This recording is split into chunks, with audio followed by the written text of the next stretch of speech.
100 টাকা জিনিস দেয় ভাই। 100 টাকা জিনিস নিবি, তোর আগের কিছু টাকা বাকি আছে, মাথায় আছে তো? ভাই এখন তো কাজ কাম নেই, কাজ কাম করে একবারে দিয়ে দিবানি। কাজ কাম নেই, আবার আগের কিছু টাকা বাকি, আবার আগে কটা পাঠি মাটি দিতিস, এখন তারাও আসতেছে না, কি দিয়ে কি? ব্যবসায় তো ভালোভাবে চলতেছ না, তোর বাকি দেবো কিরাম করে? এরম করিস নে, দে ভাই, সকালতে জিনিস পেটে পড়িনি, জিনিস আমার খাওয়াই লাগবে। আবার তো দিতে হবে, কি আর করার। এই নে 50 টাকার আছে, তুই এই নে আর কটা পাঠি মাটি পাঠা দিস না। ঠিক আছে, জিনিসই ধরবেন তো? আরে আমার সম্পর্কে তো ধারণা নেই, একের জিনিসও। ঠিক আছে ভাই। দে ভাইয়ের কাছে কল দিয়ে জিনিসগুলো পাল্টাই নিতে হবে, জিনিসগুলো মোটেই ভালো না। দেশের যে অবস্থা, কাজ কাম করার কায়দা নেই, কি দিয়ে কি করা যায়। তোরে তো আমি কইছি যে তুই আমার সাথে পাতে থাক, দুইজনে একসাথে ব্যবসাটা করি। এখন তো দেশে কোনো পুলিশ প্রশাসন নেই, এখন কিছু ইনকাম পাতি করে দুজন সাইটে যাবা না, কিন্তু তুই তো শুনিস না। দোস্ত, তুই যে ব্যবসা করিস, এতে তো সমাজ নষ্ট। সমাজ নষ্ট? সমাজ নষ্ট হওয়ার কি আছে, সমাজ তো এমনিই নষ্ট। এর ভিতরে আমরা যদি কিছু ইনকাম পাতি করে নিতে পারি তাহলে সমস্যা কি? না দোস্ত, আমি এসব কাজ করব না। আমি একটা কাজের লাইন করেছি, 2 দিন পরেতে হবে না আমার কাজ। হ্যাঁ, এই 2 দিন পরে কাজ হবে না, ওই মাসে 2 দিন রড মিস্ত্রি কাজ করবি, 500 1000 টাকা। টাকা শেষ হলে আবার কেউ কেউ করে বেড়াবি, আমার কথা তো তোরা শুনবি না। ওই সারা জীবন পুঙ্গা গোষ্ঠী গোষ্ঠী যাবে, তোদের কোনোদিনও টাকা পয়সা ইনকাম করতে পারবি না। থাক তুই, আমি গেলাম, আমার কাজ আছে। কিরে, আগের মাসে জিনিস নিয়ে আসলি, ব্যবসা বাণিজ্য করলি, কোনো হিসেব মিসেব দিলি নে, বুঝলাম না। ভাই হিসেব যে দেবো, আপনি এই চালানে যে জিনিস দিছেন ও তো বিক্রি করতে পারতেছি না। 2 কেজি দিলেন, মনে হয় 1/2 কেজি মতো বিক্রি করেছি, আর 1.5 কেজি এখনো পড়ে রয়েছে, কেউ খাতি চাচ্ছে না। ও নাকি ডালপালা বেশি হয়ে গেছে, জট। আরে সব চালানে কি জিনিস একরকম আসে? এই চালানে যা এসে ডালপালা তাই চালাইনে, পরের চালানে ভালো তা দিবানে। ভাই চালানো যাচ্ছে না, চালাবো কিরাম করে?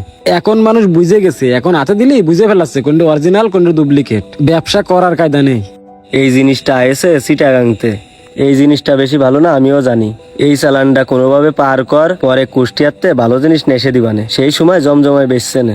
আচ্ছা ঠিক আছে ভাই, আর বেশি যদি না পারি তাহলে এই জিনিসটা একটু চেঞ্জ করে দিয়েন। আর টাকা পয়সা যা হিসেব ভাই ওই দিন একবারে করে দিবেন ভাই। আচ্ছা তাহলে একবারে হিসেব কিতাব করে দিস, ঠিক আছে? আবার আমার অন্য এক জায়গাটাই কটা জিনিস দিতে হবে, তাহলে আমি উঠলাম, তুই থাক, ঠিক আছে? আর ভাই পুলিশ প্রশাসন একটু দেখেন। আরে সমস্যা নেই।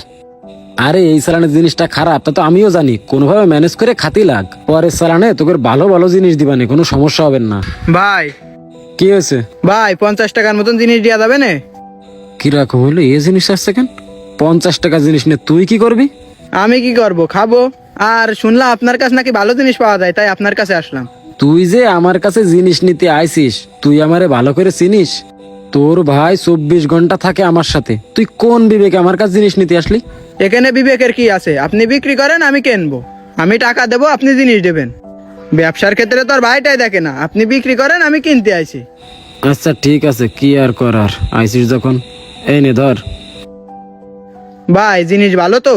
ভালো কি খারাপ খালি বুঝতে পারবি নি, এখন যা, আমার কাজ আছে। আচ্ছা ভাই, তাহলে চলে গেলাম। যা।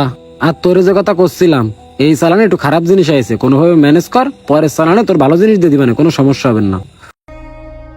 কিরে শামিম, তুই এই কাজ করেছিস কেন? কি কাজ করেছি? তুই আমার ছোট্টার কাছে এইসব জিনিসপাতি বেচেছিস কেন, আবাল দাবাল জিনিস? আর আমার ব্যবসায় তো ওইটে, আর ব্যবসার ক্ষেত্রে বাপ ভাই দেখলি তো হয় না। ছোট ভাই টাকা নিয়ে এসে আমি তার জিনিস দিছি, হয়ে গেল। দেখ তুই আমার বন্ধু, তোর বিবেকের কাছেই প্রশ্ন করে দেখ তুই কাজটা ঠিক করেছিস কিনা, আসলে কি এটা তো ঠিক হয়েছে? আরে পাগল, আমি তোর বন্ধু, আর এইটা হচ্ছে আমার ব্যবসা। এখানে তো ছোট ভাই কেন, তোর আব্বা যদি টাকা নিয়ে আমার কাছে আসে আমি তো জিনিস দিতে বাধ্য। দেখ তোরে আমি আগেও কইছি, আমার ছোট ভাই বলে কোনো কথা না, আসলে তুই আমাকে সমাজ দায় নষ্ট করতেছিস, তুই এটা ঠিক করতেছিস না। তোর জন্য আমাদের এলাকার পোলাপান একটু ছেলে পিলে সব নষ্ট হয়ে যাচ্ছে। দেখ তুই আমার বন্ধু, লাস্টবারের মতো তোরে বলে যাচ্ছি, এর আগেও কিন্তু বেশ কয়েকবার তোরে আমি বুঝাইছি, বুঝেছিস? এবারই শেষবার তোর জন্য, তুই যদি ঠিক না করিস আর এই কাজগুলো এইভাবে যদি করতে থাকিস তাহলে তোর নামে কমপ্লেন যাবে। এই তো যা ভালো লাগে তাই তুই করে নিগে, আমার ব্যবসা আমি করতে থাকবো, তুই সর, কানের গোড়া জ্বালাস না, সর। কত দেখলাম তোর মতন, যাই কিন্তু যা। নিজের 5 টাকা ইনকাম করার খোঁজ নেই, আমি 5 টাকা ইনকাম করতে দেখে হিংসে হচ্ছে। এরকম কিছু অসৎ ব্যবসায়ী আমাদের যুব সমাজটা নষ্ট করতেছে। আমাদের উচিত এই মানুষগুলোকে খুঁজে বের করে তাদেরকে একটা উচিত শিক্ষা দেওয়া।